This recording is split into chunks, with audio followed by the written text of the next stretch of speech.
부모라는 이름을 가지면 자식이 아무리 힘들게 해도 늘 참기만 해야 하는 걸까요? 아무리 내가 배 아파 낳은 자식이지만 더 이상 참기 힘든 순간이 있습니다. 아마 이 글을 보는 여러분들도 그런 순간을 겪어보신 적 있으시지 않나요? 부모라면 자녀가 아무리 힘들게 해도 참아야 한다고들 합니다. 하지만 과연 그것이 언제나 옳은 선택일까요? 비록 내 자식이라 할지라도 어떤 행동은 더 이상 감내하기 어려운 순간이 찾아올 수 있습니다. 혹시 여러분도 이러한 상황을 경험해 보신 적이 있으신가요? 자녀가 부모에게 상처를 주거나 부모의 희생을 당연하게 여기는 상황 말입니다. 아무리 사랑하는 자녀라도 이러한 경우에는 어떻게 대처하는 것이 맞을까요? 만약 계속해서 참기만 한다면 부모의 마음은 점점 더 지치고 무너질 위험이 있습니다. 오늘 이 영상에서는 부모와 자녀 간의 관계에서 반드시 지켜야 할 경계에 대해 이야기해 보려고 합니다. 부모로서 자녀에게 지켜야 할 중요한 경계와 그 경계가 무너졌을 때 어떻게 현명하게 대처할 수 있을지 함께 고민해 보겠습니다. 첫 번째 이야기의 주인공인 영희 씨는 60대 중반의 어머니입니다. 그녀는 두 아들을 혼자 키워냈습니다.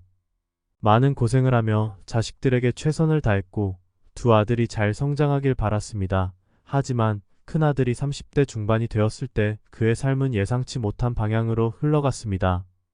직장도 여러 번 옮기며 안정되지 않았고 인간관계에서도 어려움을 겪고 있었습니다.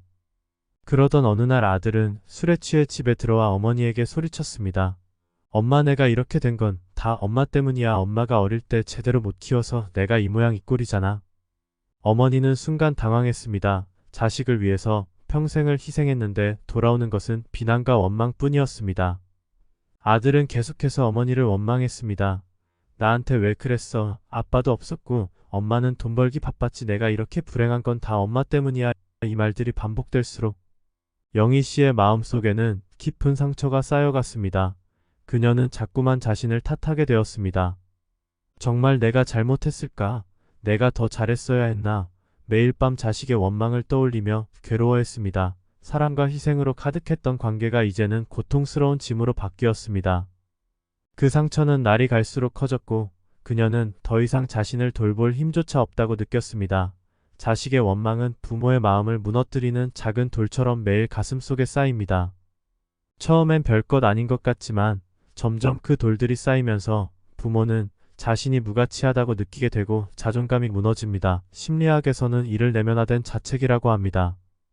자식의 말이 반복적으로 쌓일 때 부모는 그 부정적인 이미지를 스스로 받아들이고 결국에는 스스로를 믿지 못하게 되는 것입니다. 그러던 어느 날 영희 씨는 더 이상 이 상황을 견딜 수 없다는 것을 깨달았습니다. 자식이 자신의 문제를 부모에게 떠넘기고 원망만 하는 것은 결코 건강한 관계가 아니며 그 문제는 자식 스스로가 해결해야 한다는 사실을 알게 된 것이죠. 그녀는 큰아들을 불러 냉정하게 말했습니다.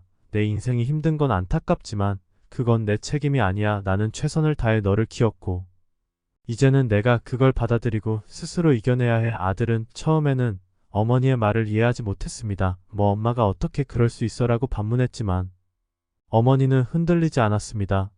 이건 내 인생이 아닌 실패를 나에게 돌리지 마. 나도 나를 지켜야 해. 더 이상 나를 원망하게 두지 않을 거야. 자식이 아무리 소중해도 부모가 스스로 자존감을 지키지 않으면 자식에게 좋은 영향을 줄 수 없습니다. 부모가 계속 자식의 원망을 받아주면 자식은 자신의 문제를 직면하지 못하고 계속해서 부모에게 의존하게 됩니다. 공자는 말했습니다.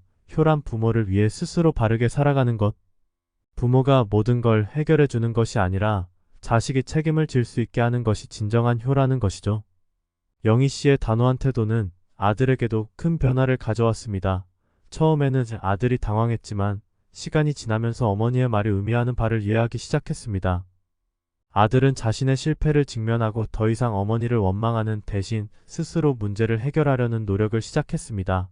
자식이 실패의 책임을 부모에게 떠넘기려는 순간 그 선을 분명히 긋고 자식에게 그 책임을 되돌려 주어야 합니다.